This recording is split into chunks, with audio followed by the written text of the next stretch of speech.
warahmatullahi wabarakatuh. Perkenalkan, nama saya Vita Kusumaningsih dari kelas 3 D4EB NRP 057.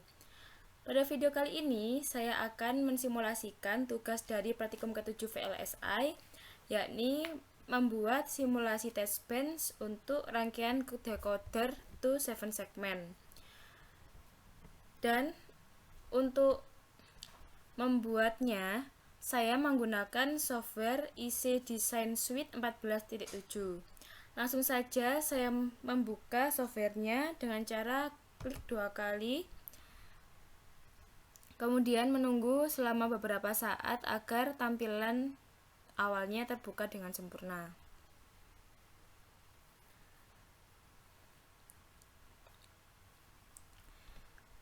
Setelah itu saya silang dan pertama-tama kita harus membuat sebuah file project baru. Caranya adalah dengan kita memilih menu file, kemudian klik new project.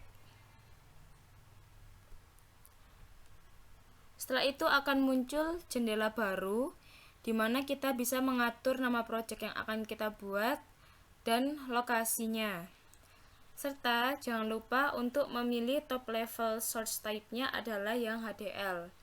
Di sini saya akan berikan nama project-nya adalah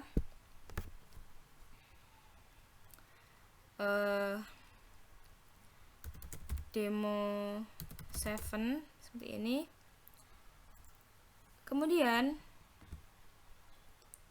saya klik next. Di sini akan tampil jendela untuk mengkonfigurasikan board yang akan dipakai. Di sini kita akan memakai board Spartan 3E, kemudian untuk device-nya adalah XC3S250E. Untuk package-nya adalah CP132 dan speed-nya adalah -4. Kemudian untuk sintesis tool-nya dipilih yang XST dan untuk simulatornya dipilih yang eSIM. Setelah itu diklik next dan akan muncul sebuah tampilan konfirmasi. Kemudian dicek apakah dari nama sampai proses konfigurasinya sudah sesuai. Jika sudah sesuai, maka kita bisa melanjutkan ke tombol finish. Oke. Nah, setelah itu muncul sebuah project kita. Kemudian di sini saya akan membuat VDL modul untuk mengimplementasikan rangkaian decoder to 7 segment. Caranya gimana?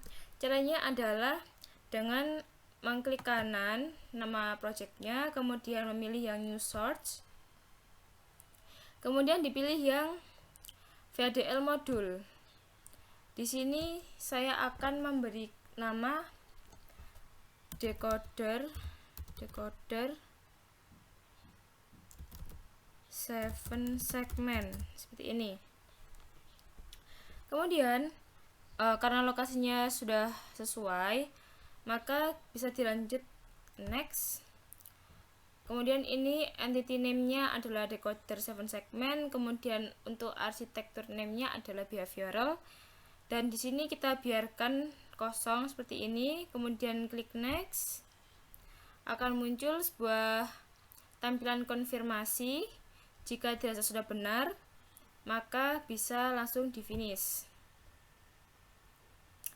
Nah, kemudian software akan otomatis mengenerate programnya.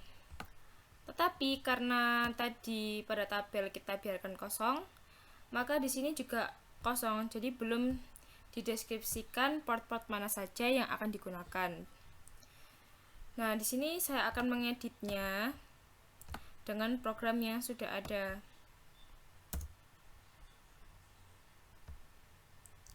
Kemudian saya kopikan semua. Saya paste ke sini. Setelah itu, untuk mengetahui apakah terdapat error saat penulisan atau tidak, caranya adalah memilih file yang akan dicek, kemudian memilih yang sintesis, kemudian klik, kemudian terdapat tulisan cek sintaks ini dan diklik sebanyak 2 kali. Yes. Setelah itu menunggu beberapa saat sampai proses pengecekannya selesai.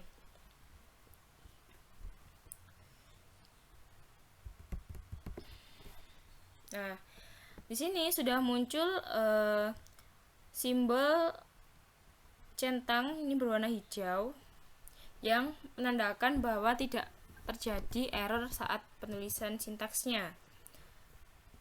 Kemudian langkah selanjutnya adalah membuat file test bench untuk rangkaian decoder to 7 segment ini. Caranya adalah kita harus merubah view-nya dari implementation ke simulation terlebih dahulu. Kita klik, kemudian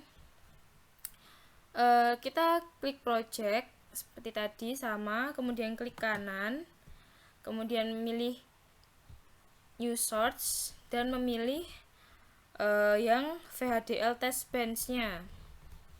Di sini saya akan memberikan nama TB_7 seperti ini, 7, yang menandakan bahwa TB ini adalah file test bench untuk decoder 7 segment. Kemudian saya klik next. Dan di sini adalah tempat untuk memilih VHDL modul mana yang akan disimulasikan.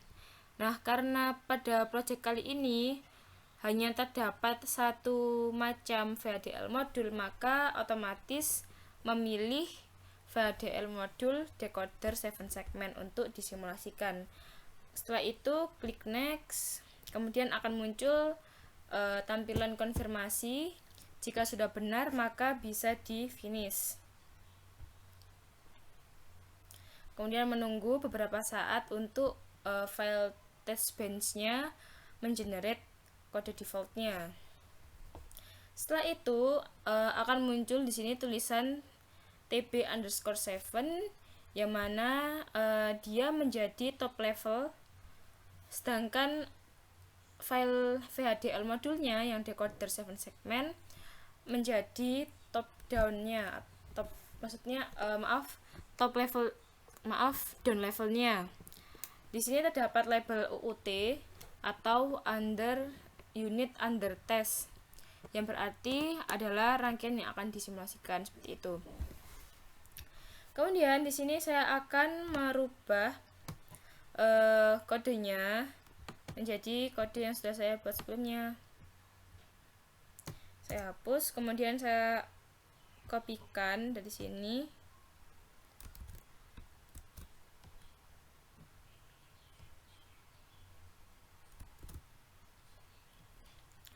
Setelah itu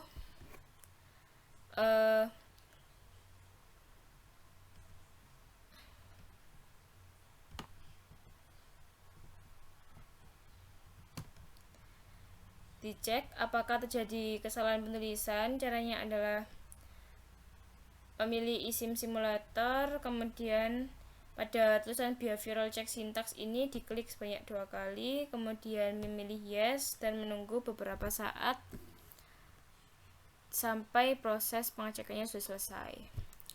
Kemudian di sini juga sudah muncul tombol centang berwarna hijau, yang berarti tidak ada error pada saat penulisan programnya.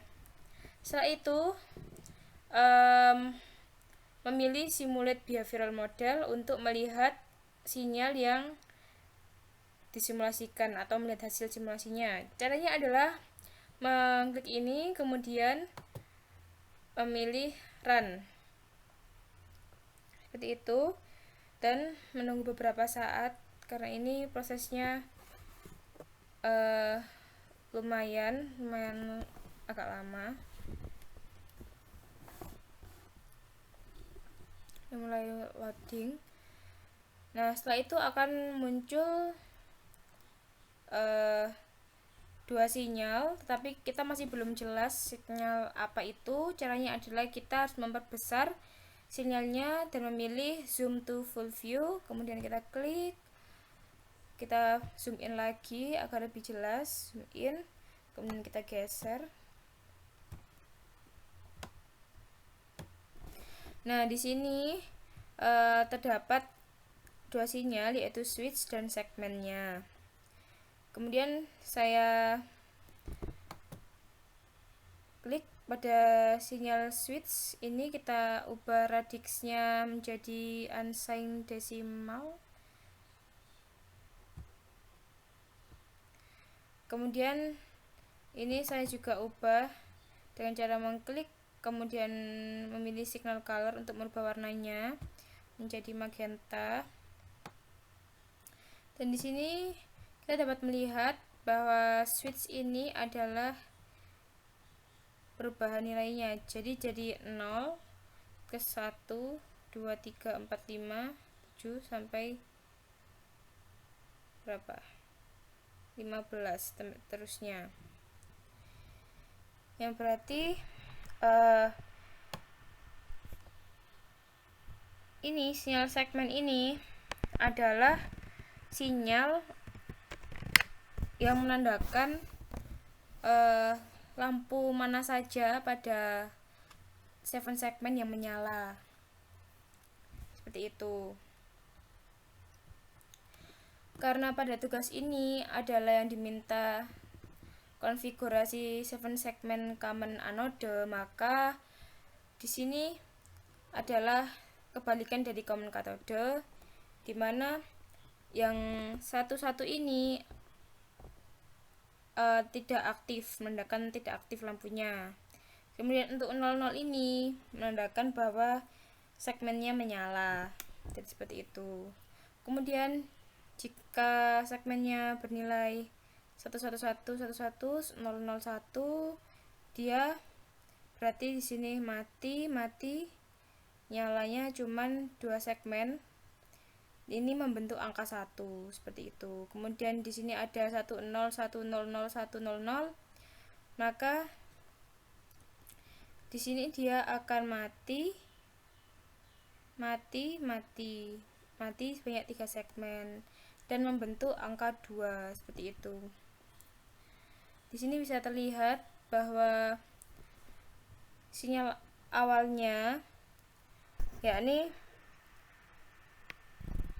ketika menunjukkan nilai 0, menampilkan data 0 adalah selama 100 nanosecond. Kemudian berlanjut data ke 1, 2, seterusnya sampai data ke 14 ini lamanya adalah